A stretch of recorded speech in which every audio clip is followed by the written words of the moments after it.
Of all Jewish holidays, it is Sukkot that appears most out of place in today's world. The dwelling in huts, the hoisting of palm fronds aloft. This seems at first blush utterly irreconcilable with the age in which we live. To the cynical, it is an anachronism. To the uninitiated, it is inconceivable that people would freely choose to live in this way. My favorite Sukkot story is told in Tablet magazine by Devorah Klein Lev Tov, who writes that, quote, "My mother's family was one of the last Jewish households to leave Detroit for the suburbs. One year on Sukkot, often a chilly holiday in Michigan, the family was huddled in the sukkah on a Friday night, eating bowls of warm cholent, a slow simmering stew of meat, potatoes, and beans. Suddenly, two men with guns burst in demanding money, an increasingly common occurrence in Detroit at that time. My mother and her family, having no money with them because it was Shabbat and a Chag, just stared at the men, unsure of what to do next. And as the men stared back, one looked at his companion and said, 'I don't think these people have anything. They're sitting in a hut eating beans. They've got less than we do.' And with that, they left, leaving my mother and her family stunned, grateful." So, what then is this holiday, and what should it mean to us? We examine three stages of Sukkot. First, we will study the biblical holiday as it was meant to be lived in the land of Israel. Second, Sukkot in exile throughout the centuries. And finally, Sukkot today, with the Jewish people restored to its land. Only in understanding what Sukkot was can we appreciate what Sukkot is, and why a holiday which seems so out of place in today's day and age is actually one of the most relevant, one whose message speaks profoundly to the moral and spiritual challenges of our time. First, the biblical holiday. In Tanakh, in the Bible, Sukkot is referred to as the Chag HaAsif, the harvest festival. It occurs at the close of the harvest season and right before the rainy season. The two main mitzvot, the two central rituals of Sukkot that have been observed throughout the ages, are first, Basukot Teshvu Shivat Yamim, that for the 7 days of this holiday we dwell in a ramshackle hut, performing inside it the basic activities that usually occur in our homes: eating, drinking, even sleeping. The meaning of this ritual, we are further informed, is a remembrance of Israel's wandering in the desert after the Exodus, without any permanent home for shelter. The second ritual of Sukkot centers on what are known as the Arba Minim, the four agricultural species, the date palm or Lulav, the citron or Etrog, and the branches of myrtle and willow, Hadassim and Aravot. This ritual can be performed anywhere, but ideally it was meant to be performed in the temple. Usmachtem lifnei Hashem shivat yamim. You shall rejoice with these agricultural items in the presence of God for 7 days. As a harvest festival, Sukkot is essentially Jewish Thanksgiving, or more properly understood, it is the original Thanksgiving. On this holiday, we are intended to thank God for what we have, and at certain moments to beseech God for abundant rain and crops in the year to come. The verses recited while clutching the four species were the verses of Hallel, the Psalms of Thanksgiving. And these four species, rightly understood, represent the agriculture and the irrigation of the land of Israel. Foremost among them is the Palm Frond, which is meant specifically to be taken not from any palm, but from the date palm. The date palms of Judea were once a symbol of the Jewish state, and this is because the Holy Land was known for the quality of its dates and its flourishing palm trees. According to one article, at the time, quote, when the Romans invaded ancient Judea, thick forests of date palms, towering up to 80 feet high and 7 miles wide, covered the Jordan River Valley. And so when the Bible calls Eretz Israel the land of milk and honey, it is to date honey, not bee honey, that it is referring. For biblical Israel, The Lulav, the date palm frond, is the supreme symbol of the harvest, and thus one of the supreme symbols of Israel itself. Sukkot, then, is intended for a people living in its land in an agricultural society. It is a holiday for a nation state and for its encounter with nature. And rightly understood, the biblical version of this holiday is intended to counter potential spiritual pitfalls that are perilous possibilities in this encounter with nature. One is paganism, or the worship of nature, and the second is hubris, arrogance, or the worship of the self. Now, for the purpose of our discussion, we must understand what exactly we mean by nature. For us, nature means leaving the city and going to the Catskills. That is not what nature means for the Bible. In his book Reflection on the Psalms, Lewis notes that what we call nature does not actually exist in the Bible. For us, nature is going out to a place where there are trees, where there's grass, what Jews from the 1950s would have called the country. That is what nature for us means. For people living in the biblical age, as Lewis notes, nature is just a description of the world. It is what water is to a fish.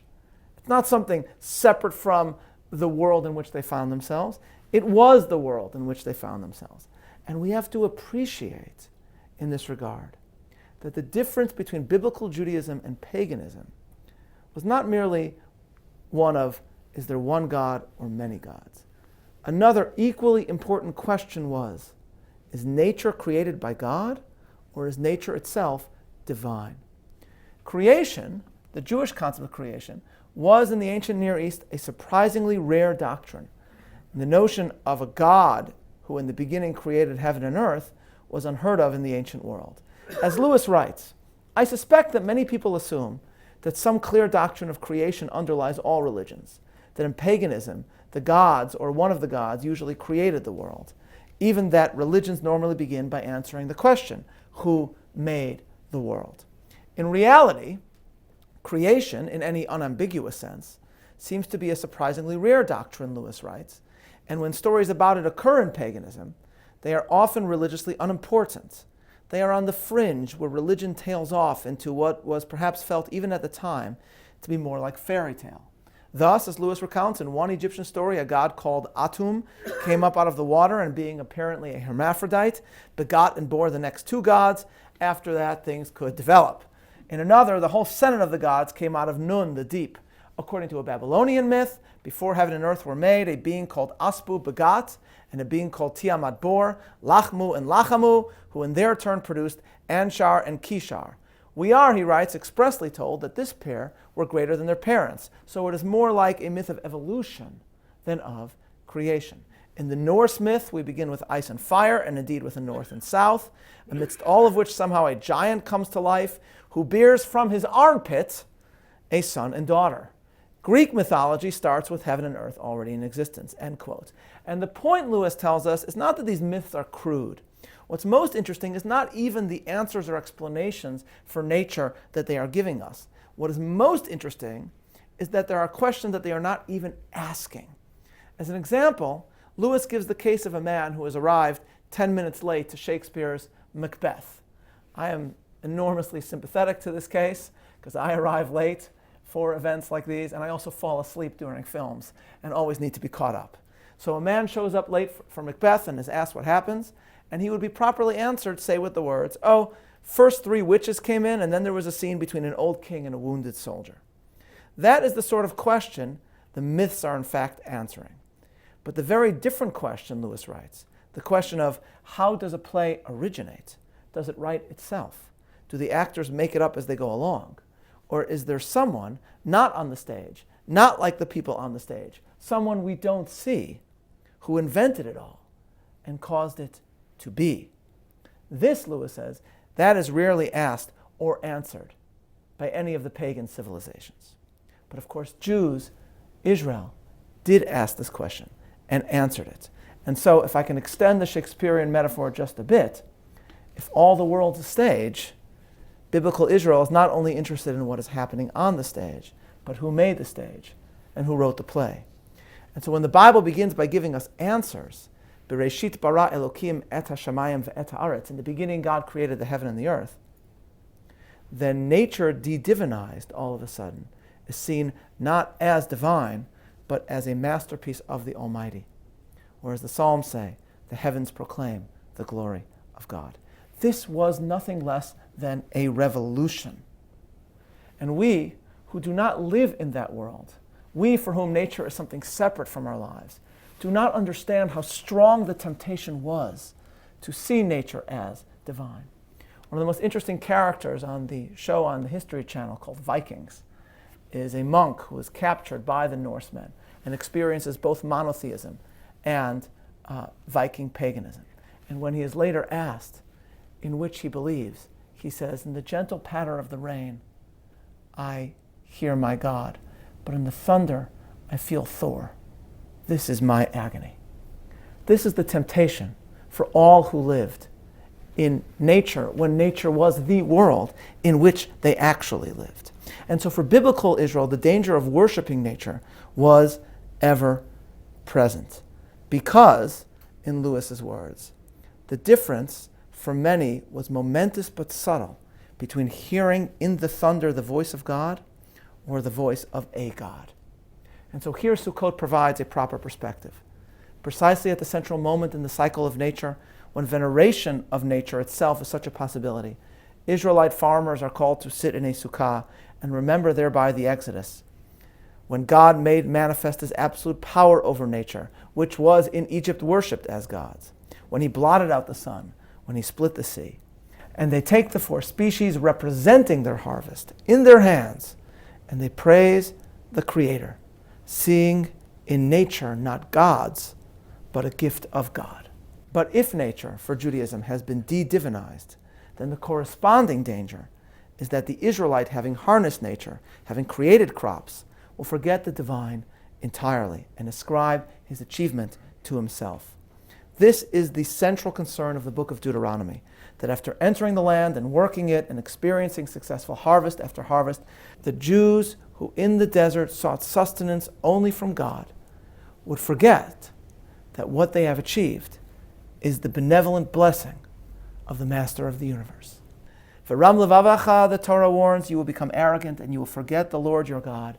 Ki hu hanoten lecha koach la'asot chayil. For it is He who is actually blessing you with abundance. As Rabbi Jonathan Sacks has put it, and I'm quoting in part, were one to summarize Deuteronomy, it would be, for 40 years you and your parents wandered in the wilderness. Only by a series of miracles did you have anything to eat or drink. Now you are on the brink of the promised land.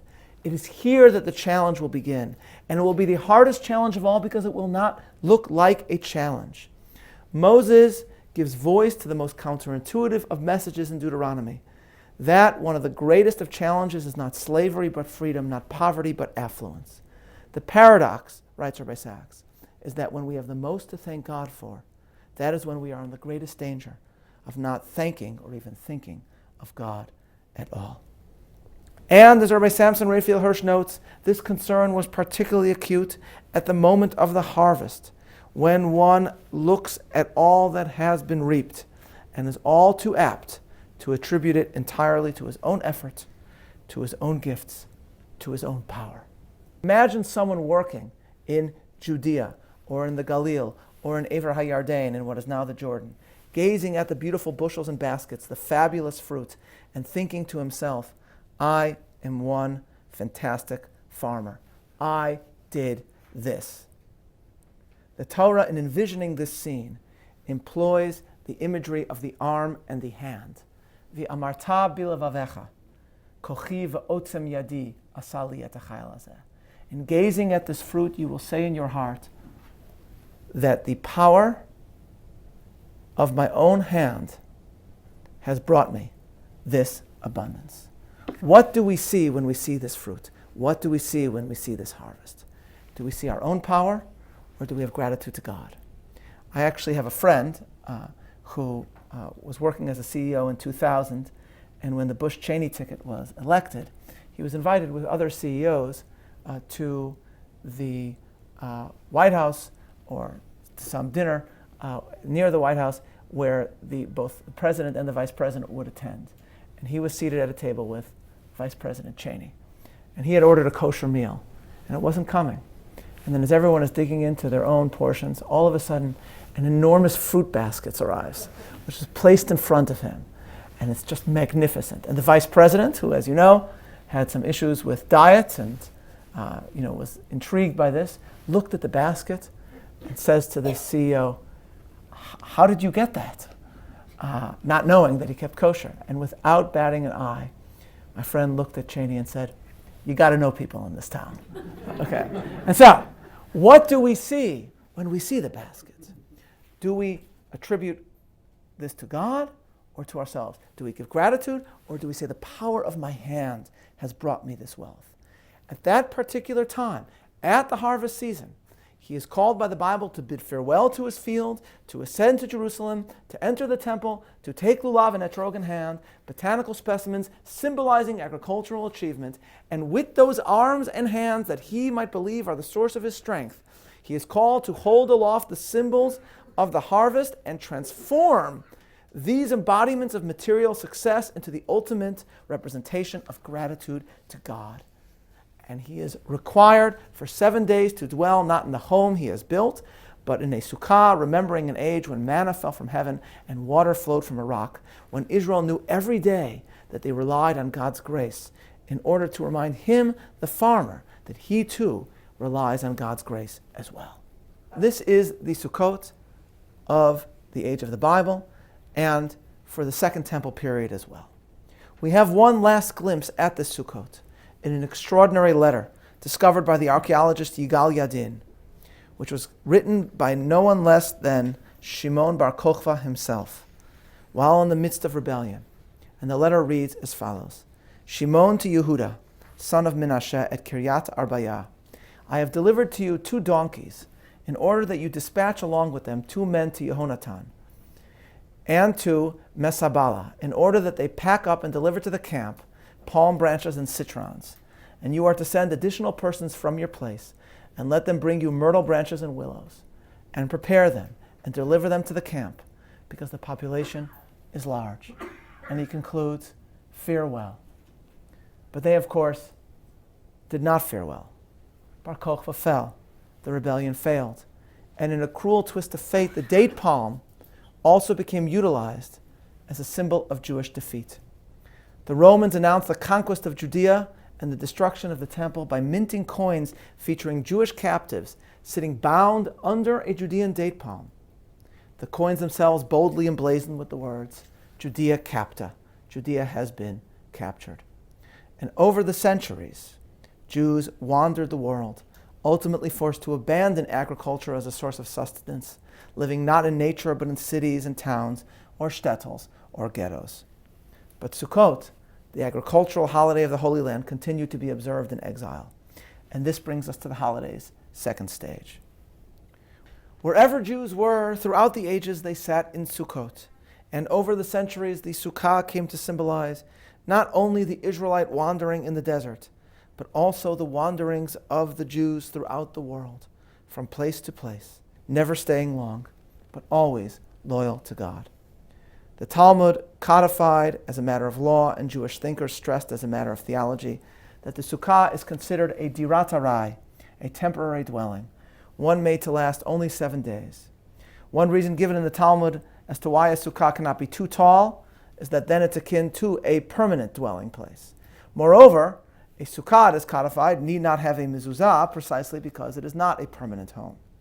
The sukkah represented, in other words, the very transience of Jewish existence, which rightly understood reflects reality itself. The sukkah is a temporary dwelling, and truly so is the very world in which we live. Paul Johnson's History of the Jews concludes with the following statement. The Jews, he wrote, were not just innovators, they were also exemplars and epitomizers of the human condition. The Jews were the emblem of homeless and vulnerable humanity. But, he writes, is not the whole earth no more than a temporary transit camp? In further expression of this motif, most Jewish communities chose Sukkot as the holiday on which to read in synagogue the book of Ecclesiastes, or Kohelet, which more than any other biblical book reflects on the changing of generations and on human mortality. Ki gam lo yedah ha'adam et ito, Ecclesiastes tells us. For man also knoweth not his time. As the fishes are taken in an evil net, and the birds are caught in the snare, even so are the sons of men snared in an evil time, when it falleth suddenly upon them. Death, Kohelet tells us, over and over and over. Death comes for us all. Or as Ecclesiastes famously begins, Hevel havalim hakol havel, which rightly translated means, all is transient. Sukkot became a time for reflecting on mortality, finitude, the temporary nature of life, the greatest symbol of which was the Sukkah itself. And yet, even as Sukkot took on the mark of mortality, it remained for Jews a day of celebration and gratitude. Not only joyous, but one of the most joyous moments of the Jewish year. You shall celebrate before the Lord your God for 7 days. Here, Rabbinic Judaism makes one of the most astonishing philosophical leaps. The experience of mortality and of joy are not only irreconcilable, they are intertwined. Joy lies in the realization of finitude, not in its denial. As Leon Kass has written, mortality makes life matter. The same Jews from whom life had so often been cruelly stolen are the same Jews who toasted l'chaim, to life. And on Sukkot, in the face of this finitude that the Sukkah represented, what reminded Jews most of their eternity, what reminded them that they were part of something much larger, linked to a land, that their journey throughout the earth began with Abraham's expedition to that land and would conclude with a return to that land. What reminded them of all this was the other mitzvah of the holiday, holding aloft the 4 species, the symbol of the Holy Land, and singing psalms of joy as they did so. For Jews who lived in the Middle East or Mediterranean societies, acquiring these symbols of Israelite agriculture was not that difficult. But for many Jews spread throughout Europe, it was almost impossible. Jewish responsa report that often the Palm Frond was reused from year to year. But the most difficult item to acquire was the Etrog, the citron. And yet acquire it Jews did, often with one shtetl sharing the same small piece of fruit. And as they did so, they were suddenly linked not only with Jews all over the world, but with Israelites tilling the soil in their land long ago. And here a fascinating union of Jewish morality, botanical science, and biblical aesthetics reveals itself. While 3 of the 4 species are specifically set out, specifically named, the citron is not explicitly identified in the Torah, but is identified only by its appellation, Pri Eitz Hadar, the beautiful fruit of a tree, or more literally, the fruit of a beautiful tree, which Jewish tradition understood as referring to the Etrog, to the citron. One might have expected Jews, especially those facing difficulty in acquiring the Etrog, that they might have said that any beautiful fruit could serve this ritualistic function. But they stoutly insisted that Jewish tradition teaches that the fruit of this beautiful tree is the Etrog and only the Etrog, the citron and only the citron. Yet it is utterly unclear as to why the Etrog tree is at all glorious, why it deserves the description, a beautiful tree.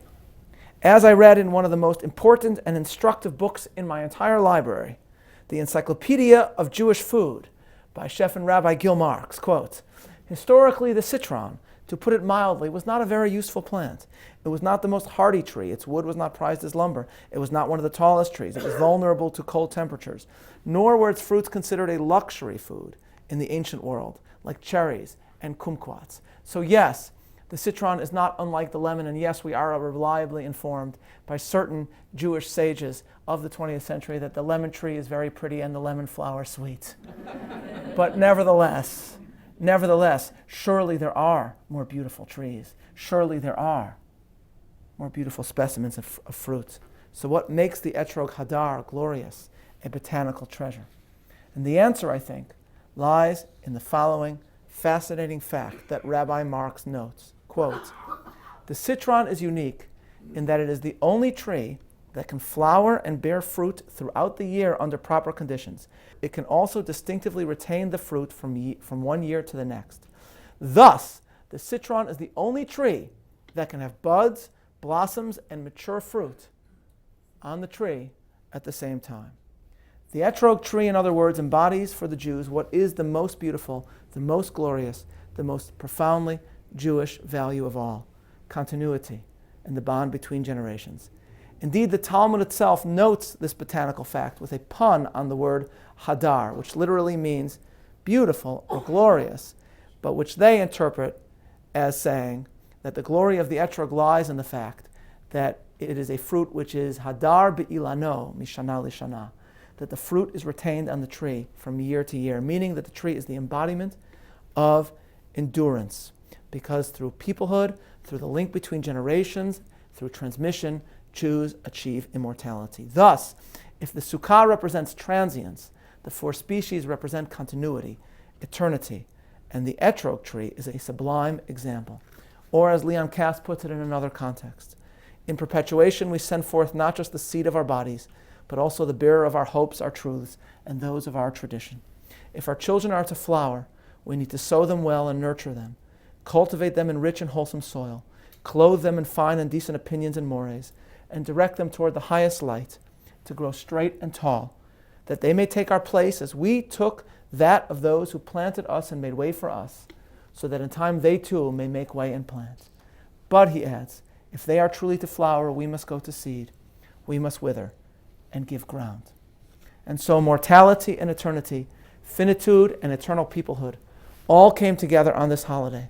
Whether in the desert sun of Yemen or the snowy drifts of the Ukraine, Jews, few of whom had harvested anything, sat for generations in their Sukkot and sang Hallel with their Lulavs and Etrogs, united across the world, a symbol of an eternal people that exile and even the very fact of death itself could not destroy. And then, the Jews returned to their land and a Jewish state was restored. But that is not all that was restored. The Judean Date-Palm, once the most famous symbol of a fruitful and fecund land, had been extinct.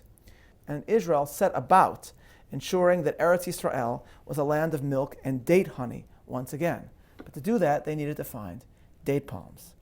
In the words of Ari Zivotofsky, the story of the reintroduction of date palms in the early days of the state reads like an espionage thriller.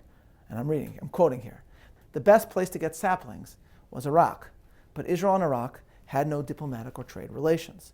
More than that, there was no way that the Iraqis would sell anything to the Jews. The Mossad had a solution, and I like that the Mossad was working on this issue, on how to get lulavs to the land of Israel. It sent a few agents to Iran, posing as French businessmen. After several months of confidence building, the Iranians agreed to serve as interlocutors with the Iraqis. The Israelis purchased 75,000 date palm saplings and asked that they be shipped to Egypt. Before arriving, the ship's manifest was changed to direct it to France. In an amazing turn of events, pirates boarded the ship in the Mediterranean and stole only one thing on the ship, the date palms. These saplings mysteriously turned up in Haifa and were used to rekindle the now very successful Israel date business in both the Arava and the Bet Sha'an Valley, end quote. And that is how the date palm returned to Israel.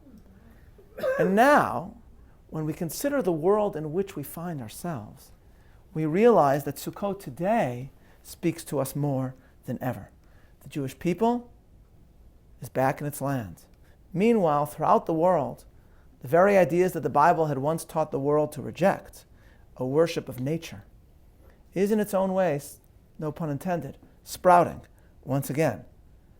Writing about nature in the Bible in the 1950s, C.S. Lewis mused that the urge of pagan worship with which biblical Israelites struggled is an instinct that, quote, Europe has not felt for 1,000 years, end quote. He could not write that today. And even when nature is not embraced explicitly as divine, we find nevertheless, all too often, a veneration for nature replacing the commands of God, the moral teachings of the Bible and Rabbinic Judaism, and its emphasis on ritual and continuity.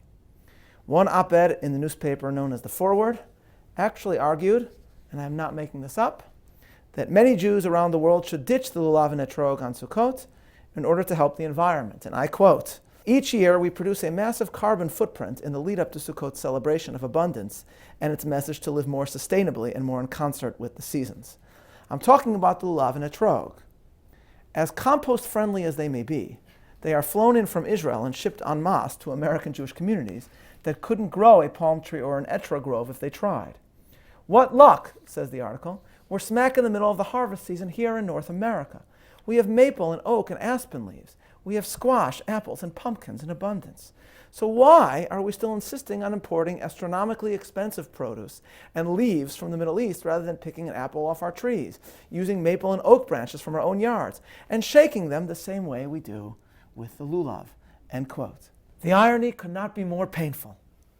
An argument is put forward by an American Jew in an American Jewish newspaper that a ritual that for over 2,000 years linked exiled members of a nation all over the world to each other by connecting them to their land should now be all of a sudden abandoned in the name of the zeitgeist, a perfect combination of extreme environmentalism and assimilation. Meanwhile, Sukkot speaks to a nation that has rebuilt itself, created a country, and turned a desert into an Eden.